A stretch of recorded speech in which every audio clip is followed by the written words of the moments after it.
जय हिंद दोस्तों। ओडिशा ट्रेन हादसा 2023 ये अब तक के सबसे बड़े हादसों में से एक था। ये हादसा दिल को दहलाने वाला। जब भी हम इस हादसे के बारे में सोचते हैं तो हमारा दिल दहल उठता है, हमारा दिल कांप उठता है कि इस तरह के हादसे भारत में कब तक होते रहेंगे, कब तक निर्दोष लोग अपनी जान गंवाते रहेंगे। वे लोग जिनकी कोई गलती भी नहीं है, पैसे दे करके यात्रा कर रहे हैं, एक स्थान से दूसरे स्थान पर जा रहे हैं, लेकिन वो इस तरह से अपनी जान को गंवा देंगे, ये उनको भी नहीं पता होता। तो चलिए देखते हैं इस वीडियो में ये ट्रेन हादसा क्यों हुआ, किस कारण की वजह से हुआ, क्यों भारत में ट्रेन हादसे होते हैं और ट्रेन हादसों को रोकने के क्या क्या उपाय हो सकते हैं जिसकी वजह से ट्रेन हादसे रोके जा सकते हैं। स्टार्ट करते हैं, वीडियो को अंत तक देखना जिससे कि आपको सारा मामला, सारी जानकारी पता चल सके। भारतीय राज्य ओडिशा में 2 जून 2023 को एक मालगाड़ी, एक कोरोमंडल एक्सप्रेसवे और एक बेंगलुरु हावड़ा एक्सप्रेसवे सहित तीन ट्रेनों की टक्कर हुई। इस घटना में कम से कम 280 लोगों की मौत हुई और करीब 900 लोग घायल हुए। यह दुर्घटना भारत में अब तक की सबसे घातक रेल दुर्घटनाओं में से एक है। फ्रेंड्स, ये जो आप डाटा देख रहे हैं ये तो हमें नहीं पता सच्चाई कि इतने लोगों की हुई या फिर ज़्यादा लोगों की हुई। ये तो वही परिवार बता सकते हैं जिन्होंने अपने लोगों को खोया है ना। ये सरकार का डाटा और जो मीडिया का डाटा होता है, ऊपर का डाटा होता है, उनका फ़ायदा होता है, वो उतना ही डाटा आपको दिखाते हैं। तो इस डाटा पे बिल्कुल भी मत जाना, क्योंकि आप यहाँ पर ये ट्रेनों को देख सकते हैं किस तरह से ट्रेनें टकराई हैं, तो आप अंदाज़ा लगा सकते हैं कि कितने लोगों की यहाँ पर मृत्यु हुई होगी। तो यहाँ पर पहले आपको ये घटनाक्रम पता हो। यहाँ पर 3 ट्रेनें टकराई हैं आपस में। अब ये क्यों टकराई हैं, कैसे टकराई हैं, देखते हैं फ्रेंड्स। यहाँ पर देख सकते हैं कितनी बुरी तरह से टकराई हैं।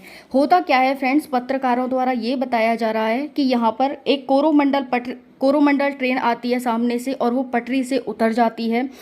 उतरने के बाद जो कोरोमंडल एक्सप्रेसवे है वो हावड़ा एक्सप्रेसवे से टकराती है और उसके बाद हावड़ा एक्सप्रेसवे के टकराने के बाद कोरोमंडल है वो एक रेलगाड़ी से टकरा जाती है। इस तरह से ये जो तीनों गाड़ियां हैं वो आपस में टकरा जाती हैं और इस तरह से पटरी पर उतरने के बाद यह हादसा हो जाता है। तो कोरोमंडल ट्रेन पटरी से उतरी, वो जाकर के हावड़ा से टकराई और फिर आगे चल के कोरोमंडल रेलगाड़ी से जो सामने से आ रही थी उससे टकरा गई और ये हादसा हो गया। तो यहाँ पर इस तरह से हादसा होता है और इसमें इस तरह से लोगों की जान चली गई, लोग घायल हैं। हालांकि यहाँ पर कहा जा रहा है कि जिन लोगों की मौत हुई है उनके परिजनों को 10-10 लाख रुपए दिए जाएंगे और जो यहाँ पर घायल हुए हैं, गंभीर रूप से घायल हैं, उन्हें 2-2 लाख रुपए उनके परिवारों को दिए जाएंगे और जो थोड़ी बहुत चोट आई है उन्हें, उनके परिवारों को 50,000 रुपये दिए जाएंगे। लेकिन फ्रेंड्स, ये मुआवजे से या फिर इससे कुछ नहीं होता है। जब लोग जान खो देते हैं तो ये बहुत बड़ी दुर्घटना होती है और बहुत बड़ा एक सेटबैक होता है परिवारों के लिए। तो ट्रेन क्यों टकराती हैं ट्रेन, चलिए देखते हैं। फ्रेंड्स देखो, होता क्या है, ये मेन ट्रैक है जिस पर कि रेलगाड़ी चलती हैं। यहाँ पर मान लो कोई ट्रेन है, यहाँ पर एक आउटर लगा होता है जो ये हमारा स्टेशन है, ये हमारा स्टेशन हो गया, ये मेन रूट हो गया, यहाँ से ट्रेन आ रही होती हैं।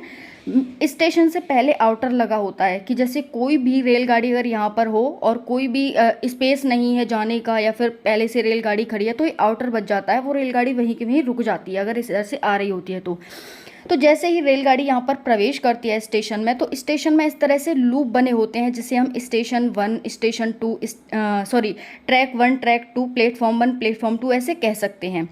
तो ये लूप में बटे होते हैं स्टेशन कि एक रेलगाड़ी प्लेटफॉर्म नंबर 1 पर, platform number 2, platform number 3, platform number 4, 5, 6, 7 इस तरह से बटी होती हैं। तो जब भी मान लो कि कोई रेलगाड़ी आ रही है और जो ये लूप होती है ना, जिसे हम ये लूप कहते हैं, ये 700 मीटर से ज़्यादा नहीं होती, 700 मीटर का ही ये लूप होता है हमारा। अब 700 मीटर का लूप होता है तो ऑब्वियसली यहाँ पर 700 मीटर की रेलगाड़ी आ सकती है। हालांकि 700 मीटर से बड़ी रेलगाड़ियाँ नहीं होती हैं।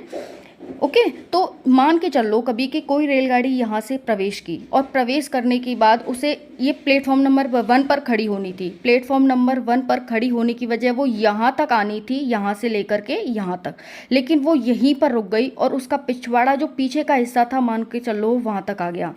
अब जो स्टेशन मास्टर होता है उसको क्या होता है कि एक रेलगाड़ी प्लेटफॉर्म नंबर 1 पे खड़ी है, कोई रेलगाड़ी यहाँ से आई, उसने कह दिया कि चले जाओ प्लेटफॉर्म नंबर 2 पर चले जाओ आप, ठीक है।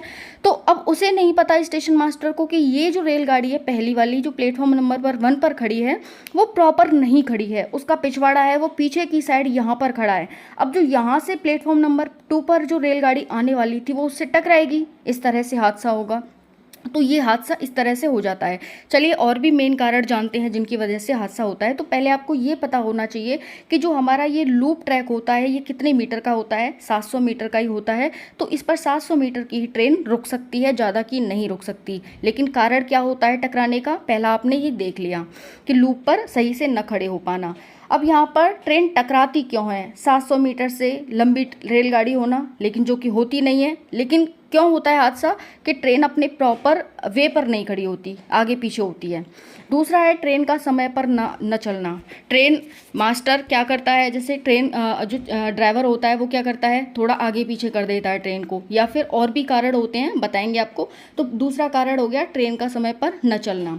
तीसरा हो गया ओवरलोडिंग, बहुत ज़्यादा जनसंख्या हो जाती है, ओवरलोडिंग की वजह से भी ट्रेनें आपस में टकरा जाती हैं।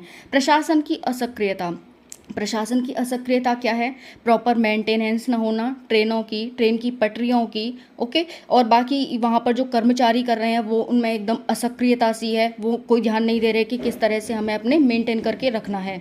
नेक्स्ट है स्टेशन पर ट्रेन के आते ही जो ट्रेन कंट्रोलर होता है वो ट्रेन को स्टेशन मास्टर के हवाले कर देता है कि अब जो भी ट्रेन आएंगी उनको आपको ही डायरेक्शन देनी है कि कौन सी किस प्लेटफॉर्म नंबर पर जाएगी, ठीक है। तो उसमें भी गड़बड़ हो जाती है। मान लो कभी सिग्नल की वजह से कंट्रोलर ने कह दिया स्टेशन मास्टर की ट्रेन आ रही है, लेकिन उसके पास सिग्नल की वजह से थोड़ी देर में जानकारी पहुंची, तब तक ट्रेन आ गई। ट्रेन को तो जो ट्रेन ड्राइवर था उसको तो कोई जानकारी नहीं थी, लेकिन आ गई और फिर वो टकरा गई, ये हो जाता है। सिग्नल प्रॉब्लम आप देख सकते हैं।